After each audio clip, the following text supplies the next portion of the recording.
salue chers amis. Vous êtes bien sur SKB Vision, je suis ravi de vous retrouver pour une autre aventure.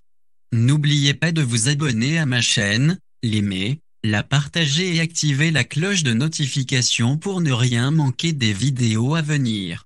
Je suis Yaosi Joe pour vous servir. Aujourd'hui, je vous présente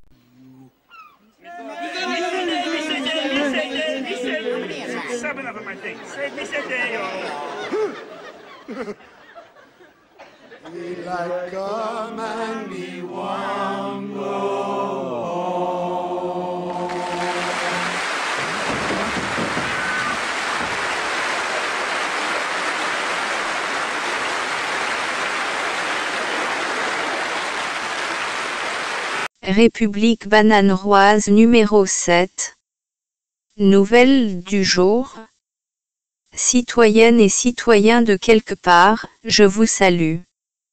J'ai le plaisir de vous transmettre les salutations citoyennes des bananeroises et des bananerois. Ils souhaitent que vous prospériez à tous égards, comme prospère l'état de votre âme. Je sais que vous avez tout compris. Aujourd'hui, je vais continuer de vous donner le compte-rendu de la réunion très particulière que le peuple a eue avec l'invité très particulier, dans un contexte très particulier. Comme je vous l'ai dit dans ma précédente livraison, depuis un bon moment, la population bananeroise constate que la situation est devenue très compliquée. On ne peut rien acheter. C'est le refrain que toute la population reprend en chœur. Quelque part là-bas, on dit que tout est au rouge. Mais en République bananeroise, toutes les couleurs sont tellement mélangées, qu'il n'y a même plus de couleurs. Bref. Vraiment tout est babélisé. C'est la confusion totale. Voulant relever le moral tombé très bas de ses compatriotes, un chef de quartier, qui a des amis dans quelques coins d'un grand boina, a invité l'un d'entre ses amis pour palabrer un peu, à la façon sous l'arbre à palabre quoi. Dans son intervention introductive, l'invité causeur, venu de très loin, du pays de Tonton Sam, s'était présenté, de façon très particulière en disant: en fait, je n'ai pas de solution à votre situation chaotique, au contraire, je vais essayer de vous expliquer comment vous vous êtes retrouvé dans cette histoire abracadabrantesque. Et d'ajouter, j'ai été un assassin financier. Je m'appelle JP, et j'ai fait partie d'un groupe qui se nomme les assassins financiers. Mais qui sommes-nous, et que faisons-nous ? Je vous présente ici, la 5e partie, écoutons la suite de l'histoire de JP. En 2003, j'ai quitté Quito dans une Subaru Outback, à destination de Shell, pour accomplir une mission très différente de toutes celles que j'avais acceptées jusque-là. J'espérais mettre fin à une guerre que j'ai contribué à déclencher. Comme bien des choses dont les assassins financiers sont responsables, cette guerre est pratiquement ignorée en dehors du pays où elle a lieu. Je m'en allais rencontrer les Achuars, les Aparos et les Chiouiars, des tribus déterminées à empêcher nos compagnies pétrolières de détruire leurs maisons, leurs familles et leurs terres, au prix de leur vie s'il le faut. Pour eux, c'est la survie de leurs enfants et de leur culture qui est l'enjeu de cette guerre, tandis que pour nous c'est le pouvoir, l'argent et les ressources naturelles. Elle fait partie de la lutte pour la domination mondiale et la réalisation du rêve d'empire global de quelques hommes cupides. Ma question, qu'est-ce qu'un assassin financier ? Et que fait-il ? C'est ce que les assassins financiers font le mieux, construire un empire global. Ils constituent un groupe d'élite d'hommes et de femmes qui utilisent les organisations financières internationales pour créer les conditions permettant d'assujettir d'autres nations à la corporatocratie formée par nos plus grandes compagnies, notre gouvernement et nos banques. Comme leurs homologues de la mafia, les assassins financiers accordent des faveurs. Lesquelles ?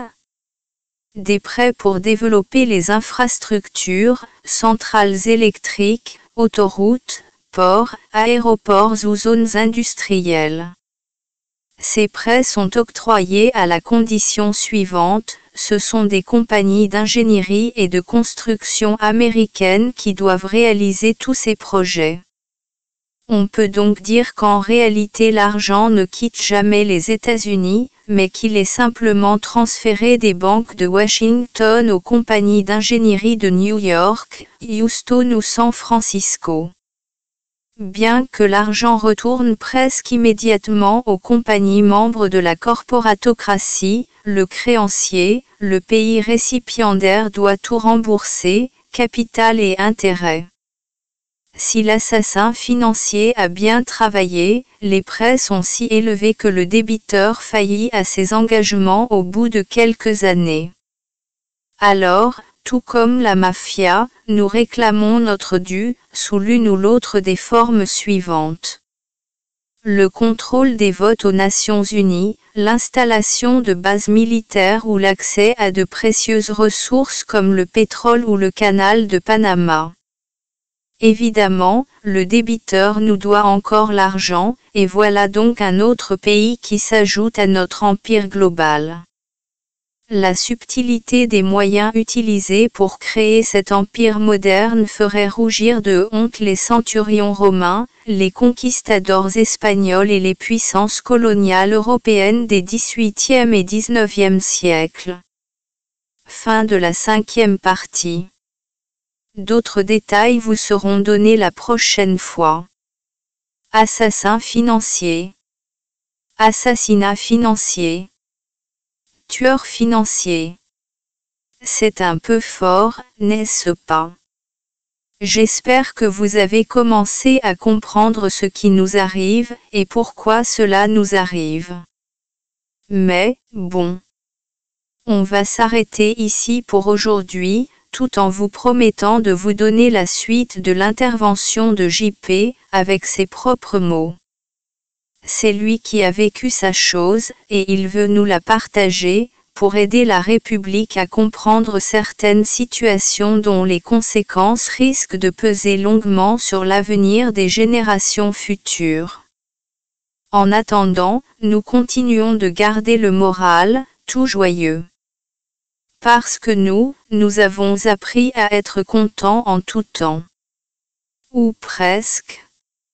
Et ça, c'est un ancien de notre communauté qui nous l'a enseigné. Voici ce qu'il a dit et laissé en héritage. L'erreur, c'est de croire qu'il faut choisir, qu'il faut faire ce qu'on veut, qu'il y a des conditions de bonheur. Ce qui compte seulement, c'est la volonté du bonheur, une sorte d'énorme conscience toujours présente. Le reste, femme, œuvre d'art ou succès mondain, ne sont que prétextes. Vive la République bananeroise. Et vive Buana.